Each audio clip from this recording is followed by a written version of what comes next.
Job లేక ఇబ్బంది పడుతున్నారా? అయితే మెడికల్ కోడింగ్ మీకు మంచి ఆప్షన్. వెంటనే కాల్ చేసి కోర్సులో జాయిన్ అవ్వండి. నమస్కారం అలగిరి రవీంద్రనాథ్ గారు. నమస్తే అండి సిరి గారు. సార్, ప్రాపర్టీ రిలేటెడ్ గా ఎవరైనా కూడా వీలునామా రాసుకున్న తర్వాత కొన్ని సందర్భాల్లో మళ్ళీ వీలునామా తీసుకోవాలి అని అనుకుంటూ ఉంటారు. సో అలాంటి సందర్భంలో వీలునామా తిరిగి మళ్ళీ రద్దు చేసుకునే ఆప్షన్ ఉంటుందా?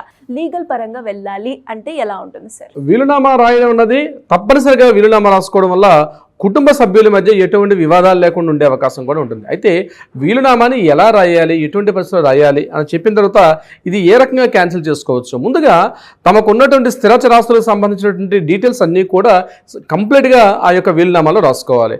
కొన్ని సందర్భాల్లో ఏమవుతుందంటే వీలునామాను రాసిన తర్వాత అయ్యో నేను పొరపాటుగా రాశానే, దీన్ని మళ్ళీ కరెక్షన్ చేసుకోవచ్చా అన్నటువంటి డౌట్ కూడా చాలా మందిలో రైజ్ అవుతుంది. ఈ వీలునామా రాసే వ్యక్తిని టెస్టేటర్ అంటారు, దీన్ని టెస్టిమెంట్ అంటారు. దీన్ని యాక్చువల్గా రాసే వ్యక్తిని టెస్టేటర్ అంటారు. ఈ రాసిన టెస్టేటర్ ఎవరైతే వీలునామా రాసిన వ్యక్తి ఎవరైతే ఉంటారో తన వీలునామాని ఎటువంటి సందర్భంలోనైనా క్యాన్సిల్ చేసుకొని మరలా తిరిగి కొత్త వీలునామాను కూడా రాసుకునే అవకాశం కూడా ఉంటుంది. ఇక్కడ మనకి సెక్షన్స్ ప్రకారం ఏంటంటే వీలునామా ఒకసారి రాసిన తర్వాత ఆ వీలునామాని మళ్ళీ కరెక్షన్ చేసుకునే హక్కు కానీ, లేకపోతే వీలునామాని కంప్లీట్గా క్యాన్సిల్ చేసేసి కొత్తగా వీలునామా రాసుకునే అవకాశం కూడా ఉంటుంది. ఎందుకంటే కొన్ని సందర్భాల్లో ఈ ప్రాపర్టీ వీళ్ళకి ఇచ్చాను కాబట్టి ఈ ప్రాపర్టీ వీళ్ళకి కాదు, వీళ్ళకి ఇస్తే బాగుండని చెప్పి తన మనసు మార్చుకొని మరలా వేరొకరు కూడా రాసుకునే హక్కు కూడా ఉంటుంది. వీలునామా రాసినటువంటి వ్యక్తికి, ఇంటి యజమాని కావచ్చు, లేకపోతే ఇంటి భార్య కావచ్చు, భర్త కావచ్చు, ఎవరైనా సరే. ఇక్కడ గుర్తుపెట్టుకోవాల్సింది ఏంది, ఎవరైతే తమ స్వార్జితమైనటువంటి ప్రాపర్టీ ఉంటుందో స్వార్జితమైన ప్రాపర్టీ, సెల్ఫ్ ఎక్టెడ్ ప్రాపర్టీ మాత్రమే వీలునామాలో మెన్షన్ చేయాలి.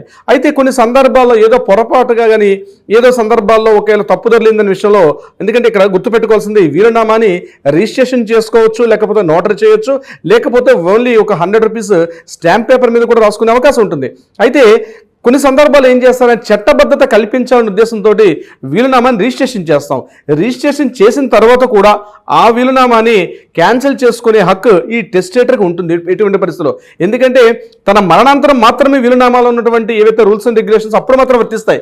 బిఫోర్ రన్నింగ్ టైంలో అంటే తను జీవిస్తున్నటువంటి కాలంలో వీలునామా అన్నది వర్తింపదు.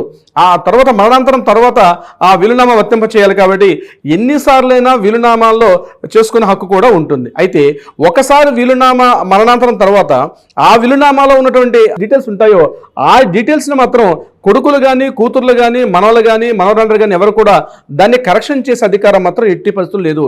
ఎవరైతే టెస్టేటర్ ఉంటారో టెస్టేటర్కి మాత్రమే హక్కు ఉంటుంది. కింద ఉన్నటువంటి కుటుంబ సభ్యులు ఎవరికి కూడా దాని మీద హక్కు లేదు. ఒకవేళ దాని మీద ఛాలెంజ్ చేసే హక్కు ఉంటుంది వీలునామా పైన. ఏ రకంగా ఛాలెంజ్ చేసేది, మా నాన్నగారు లేకపోతే మా అమ్మగారు ఆమె రాసినటువంటి సందర్భం ఏదైతే ఉందో ఆ సందర్భం అతని మానసిక స్థాయి బాలేదనో, లేకపోతే ఇతరత్ర శారీరక రుగ్మతలతో ఆయన బాధపడుతున్నారో అటువంటి సందర్భంలో వీలునామా రాశారని చెప్పి కుటుంబ సభ్యులు దానికి సంబంధించినట్టు ఒక ఎవిడెన్స్ ప్రూఫ్ని చూపించగలిగితే కోర్టు ద్వారా ఆ వీలునామాని ఛాలెంజ్ చేసే అవకాశం కానీ రద్దుపరిచే అవకాశం కూడా కొన్ని సందర్భాలు జరుగుతూ ఉంటుంది. కానీ ఆ వీలునామాని కరెక్షన్ చేసే అధికారం మాత్రం పిల్లలకి మాత్రం ఎట్టి పరిస్థితుల్లో లేదు. వీలునామా రాస్తున్నటువంటి వ్యక్తి ఎవరైతే టెస్టేటర్ ఉంటారో తాను రాసినటువంటి విషయాల మీద పూర్తి అవగాహనతోటి, పూర్తి మానసిక స్పృహతోటి, మెంటల్ కండిషన్ తోటి దీన్ని పూర్తిగా రాయాల్సినటువంటి అవసరం అయితే ఉంటుంది. ఇది గుర్తుపెట్టుకోవాలి. ఇక్కడ సాక్షి సంతకాలు కూడా చాలా ఇంపార్టెంట్. కొన్నిసార్లు వీలునామా రాసిన తర్వాత కిందన ఉన్నటువంటి సాక్షులు కానీ సరైన సాక్షులు లేకపోతే కూడా ఆ వీలునామా ఎట్టి పరిస్థితుల్లో కూడా చెల్లదు. అంటే వీలునామాలో ఆ సాక్షి సంతకాలు పెట్టేటప్పుడు సాక్షులు కూడా పూర్తిగా మానసిక స్పృహతో ఉండాలి. అదేవిధంగా ఎవరైతే వీలునామా రాస్తున్నారో ఆ వీలునామాకు సంబంధించిన వ్యక్తి పరిచయస్తుడిగా ఉండాలి. కుటుంబ సభ్యులు కాకుండా, ఎవరైతే కుటుంబ సభ్యులు మాత్రం కాకుండా ఇతరత్ర మాత్రమే ఈ వీలునామా సాక్షులుగా ఉండాలి. అది కూడా సిగ్నేచర్స్ పెట్టేటప్పుడు ఇనీషియల్ సంతకాలు పెడతారు. ఫర్ ఎగ్జాంపుల్ నా పేరు రవీంద్రనాథ్ ఉందనుకోండి, ఆ రవీంద్రనాథ్ ఒక ఇనీషియల్ రాసేసి నేను సాక్షి సంతకాలంటే ఆ వీలునామా ఎట్టి పరిస్థితుల్లో కూడా చెల్లదు. ఎవరైతే సాక్షి సంతకాలు పెడతారో ఇనీషియల్ సంతకం పెట్టినప్పుడు కూడా కిందన బోల్డ్ లెటర్స్ తోటి కంప్లీట్ గా డీటెయిల్ గా ప్రతి letter to letter A Ravindranath అంటే రవీంద్రనాథ్ విత్ స్పెల్లింగ్ తో రాయాలి, ఏ రోజు రాస్తున్న డేట్ రాయాలి, కింద ప్లేస్ కోడ్ రాయాలి. అప్పుడు మాత్రమే సాక్షి సంతకాలు నమోదవుతాయి. అయితే రీసెంట్గా ఆధార్ కార్డులు కూడా వచ్చాయి కాబట్టి అవకాశం ఉంటే ఆధార్ కార్డు నెంబర్ను కూడా మెన్షన్ చేసుకుంటే చాలా వరకు ఆ యొక్క డాక్యుమెంట్కి లీగాలిటీ ఉండే అవకాశం కూడా ఉంటుంది. తర్వాత కొన్ని సందర్భాల్లో ఈ యొక్క రాసుకున్న వీలునామాని ఛాలెంజ్ చేసి దాన్ని రివోకేట్ చేసుకునే సందర్భాలు ఉంటుంది. అంటే తను రాసుకున్న వీలునామా రాసుకున్నాను కానీ వీలునామా కొన్ని సందర్భాల్లో కరెక్ట్గా లేదు, నేను మళ్ళీ దీన్ని క్యాన్సిల్ చేయాలనుకుంటున్నానంటే అప్పుడు గుర్తుపెట్టుకోండి, ఆ వీలునామా ముందు రాసినటువంటి వీలునామా పలానా సందర్భాలు రాశాను అంటే రిజిస్ట్రేషన్ చేసి చేసుకుంటారు కాబట్టి ఆ రిజిస్ట్రేషన్ చేసిన డాక్యుమెంట్ డేట్ కూడా ఈ కొత్త వీలునామాలో మాత్రం మెన్షన్ చేయాలి. నేను పలానా రోజు ఒక డాక్యుమెంట్ రాశాను, ఆ వీలునామా పలానా రోజు నాడు రిజిస్ట్రేషన్ కూడా చేశాను, రిజిస్ట్రేషన్ దస్తావేజు సంఖ్య, దస్తావేజు పడిన డేటు, ఏఎస్ఆర్ ఆఫీసులో చేసే ఆ డీటెయిల్స్ మెన్షన్ చేస్తూ ఆ వీలునామా రద్దుపరుస్తూ అంటే రివోకేషన్ చేస్తూ నేను న్యూ డాక్యుమెంట్ రాస్తున్నాను అని చెప్తూ ఈ కొత్త డాక్యుమెంట్ రాసేటప్పుడు క్లియర్ ఇన్ఫర్మేషన్ కూడా ఈ డాక్యుమెంట్లో మెన్షన్ చేయాల్సిన అవసరం కూడా ఉంటుంది. ఇంతేకాకుండా అంటే కోర్టు పరంగా నేను చెప్తున్నాను, కొన్ని సందర్భాల్లో కోర్టులో మరణాంతరం వచ్చేటప్పుడు ఎలాంటి ఇష్యూస్ వస్తాయంటే పాత డాక్యుమెంట్ మా నాన్నగారు రాసిందే కరెక్ట్, రెండో డాక్యుమెంట్ కరెక్ట్ కాదని చెప్పి ఛాలెంజ్ చేసే అవకాశం కుటుంబ సభ్యుల మధ్యలో ఉంటుంది. కాబట్టి ఈ రివోకేట్ చేసినటువంటి డాక్యుమెంట్ కూడా ఇక్కడ మెన్షన్ చేయాల్సిన ఇది కూడా ఉంటుంది. మరొక విషయం, కేవలం స్థిరాస్తులకు మాత్రమే కాకుండా చరాస్తులు అంటే బంగారం కావచ్చు, లేకపోతే ఇతరత్ర డీటెయిల్స్ అన్ని కూడా అందులో మెన్షన్ చేయాల్సి వస్తుంది. ఫర్ ఎగ్జాంపుల్, ఎవరైతే టెస్టేటర్ డాక్యుమెంట్ రాస్తున్న వ్యక్తికి సుమారుగా 30 గ్రాముల బంగారం ఉందనుకుందాం, ఎగ్జాంపుల్ నేను చెప్తున్నాను. ఈ 30 గ్రాముల బంగారాన్ని పెద్ద అమ్మాయికి ఒక 10 గ్రాములు, చిన్న అమ్మాయికి ఒక 10 గ్రాములు, అబ్బాయికి ఒక 10 గ్రాములు డివైడ్ ఇస్తున్నారు అనుకోండి. అక్కడ ఇచ్చేటప్పుడు క్లియర్గా ఏ ఆర్నమెంట్ ఇస్తున్నారు అంటే నెక్లెస్ ఇస్తున్నారా, వడ్డానం ఇస్తున్నారా, బ్యాంగిల్స్ ఇస్తున్నారా, చేతి రింగ్స్ ఇస్తున్నారా, ఆ క్లియర్గా అది కూడా మెన్షన్ చేయాల్సి వస్తుంది.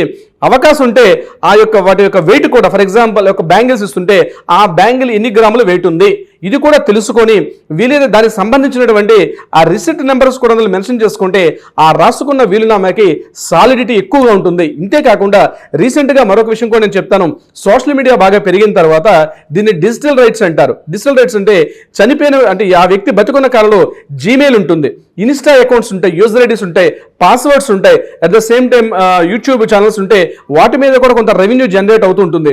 వాటికి సంబంధించిన డీటెయిల్స్ కూడా ఈ డిజిటల్ రైట్స్ ఇవ్వడం కూడా ఇటీవల కాలంలో చాలా ఎక్కువగా నేను రీసెంట్గా రాసిన డాక్యుమెంట్లో కూడా ఈ డిజిటల్ రైట్స్ కూడా మెన్షన్ చేయాల్సిన పరిస్థితి కూడా వచ్చింది. అంటే క్లియర్గా డిజిటల్ రైట్స్ ఇంతకు ముందు ఉండేది కాదు. సో ఆయనకి రెవెన్యూ బాగానే వస్తుంది. సో తన తదనంతరం తర్వాత ఈ ప్రాపర్టీ అంటే ఈ యొక్క డిజిటల్ రైట్స్ ఎవరికి ఇవ్వాలనుకుంటున్నారు, ఏ అబ్బాయికి ఇవ్వాలనుకుంటున్నానా, అమ్మాయికి ఇవ్వాలనుకుంటున్నానా, లేకపోతే ఎవరికి ఇవ్వాలనుకుంటున్నాను విషయం కూడా, ఎందుకంటే ఇది కూడా కాపీ రైట్స్ యాక్ట్ కిందకు వస్తుంది, తన స్వార్జితమైన ఇన్కమ్గా వస్తుంది. కాబట్టి డిజిటల్ రైట్స్ కూడా దీని మీద కూడా ఆ రైట్స్ రాస్తారు. వీటిలో ఏమైనా కరెక్షన్స్ ఉంటే కూడా ఆ కరెక్షన్స్ చేసుకునే అధికారం కూడా ఉంటుంది.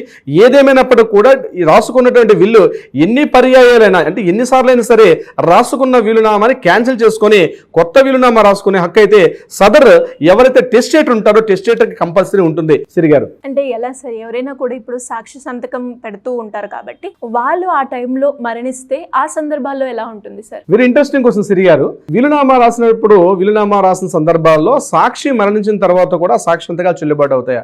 డెఫినెట్గా చెల్లుబాటు అవుతాయండి. ఎందుకంటే ఈ వీలునామా ఏదైతే ఉందో ఆ వీలునామా సదరు వ్యక్తి మరణించిన తర్వాత మాత్రమే ఫోర్స్లోకి వస్తుంది. ఇది నెంబర్ 1 పాయింట్.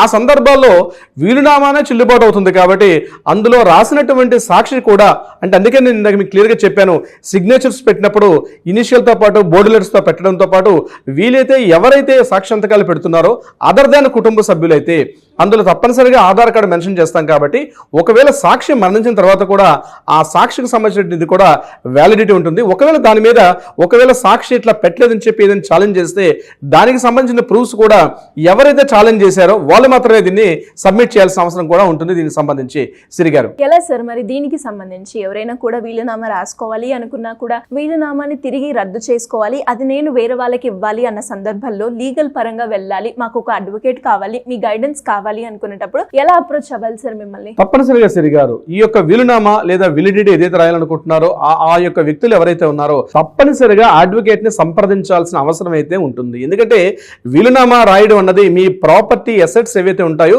దానికి సంబంధించి క్లియర్ డేటా రాయాలి. కాబట్టి ఒక క్లియర్ ఫార్మెట్ లో మెన్షన్ చేయాలి. కాబట్టి డెఫినెట్ గా ఒక సీనియర్ అడ్వకేట్ ఆయన పర్యవేక్షణలో ఆయన యొక్క గైడెన్స్ ప్రకారం మీరు రాసుకుంటే దానికి వ్యాలిడిటీ ఉంటుంది. ఫ్యూచర్ లో ఆ యొక్క వీలునామాను కూడా ఛాలెంజ్ చేసే అవకాశం కూడా చాలా తక్కువ ఉంటుంది. తక్కువనే కాదు 99.9% కూడా ఛాలెంజ్ చేయలేరు. ఎందుకంటే కూర్చుని క్లియర్ గా రాస్తారు ఆ యొక్క ఎవరైతే టెస్టేటర్ అని పిలుస్తాం. కాబట్టి నేను రాసేటప్పుడు క్లియర్ డీటెయిల్స్ నేను తీసుకుంటాను. వీలునామా రాసేటప్పుడు నాకు చాలా మంది వచ్చే క్లయింట్స్ మాట్లాడేది, సార్ ఈ అవసరమా సార్, నేను రివీల్ చేయలేనంట. నేనైతే అంటాను క్లియర్గా ఆ యొక్క డీటెయిల్స్ రివీల్ చేయడం వల్ల మీకు ఫ్యూచర్లో ఇబ్బందులు లేకుండా ఉంటుందని చెప్పి వీలునామా రాసేటప్పుడు తప్పనిసరిగా ఒక సీనియర్ అడ్వకేట్ యొక్క ఆధ్వర్యంలో ఆయన పర్యవేక్షణ రాసుకోవడం వల్ల ఎటువంటి ఇబ్బంది ఉండే అవకాశం కూడా ఉండదు సిరిగారు. సార్ మరి ఎవరైనా కూడా వీలునామాకి సంబంధించి ఎలాంటి వివరాలు తెలుసుకోవాలి అన్నా కూడా సింపుల్ గా కింద స్క్రోల్ అవుతున్న నెంబర్ని సంప్రదిస్తే సరిపోతుందంటారా? తప్పనిసరిగా శ్రీ గారు. థ్యాంక్ యూ అండి, thank you so much. Thank you so much అండి. సో చూసారు కదా, మరి మీరు కూడా ఎవరైనా కూడా ప్రాపర్టీ రిలేటెడ్ గా వీలునామా రాసుకోవాలి అనుకునే వాళ్ళు కావచ్చు, లేదు దాన్ని రద్దు చేసుకోవాలి అనుకునేటప్పుడు రవీంద్రనాథ్ గారి అపాయింట్మెంట్ మీకు కనుక కావాలి అంటే దానికి సంబంధించిన వివరాల కోసం సింపుల్ గా కింద స్క్రోల్ అవుతున్న నెంబర్ని సంప్రదించండి. Thank you. సుమన్ టీవీలో మీ పర్సనల్ అండ్ బిజినెస్ ప్రమోషన్స్ కోసం కింది నెంబర్కి కాంటాక్ట్ చేయండి.